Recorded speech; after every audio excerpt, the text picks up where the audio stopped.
So guys, abangan nyo. Baka sa December magpaparaffle tayo ng mga alaga nating lovebirds dito sa Opa Pale Follow project natin. 4 na yung napisa, 3 yung visual. Yung isa doon ipaparaffle natin.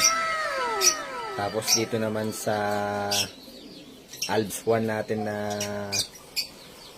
visual albino, baka ipaparaffle ko din yun.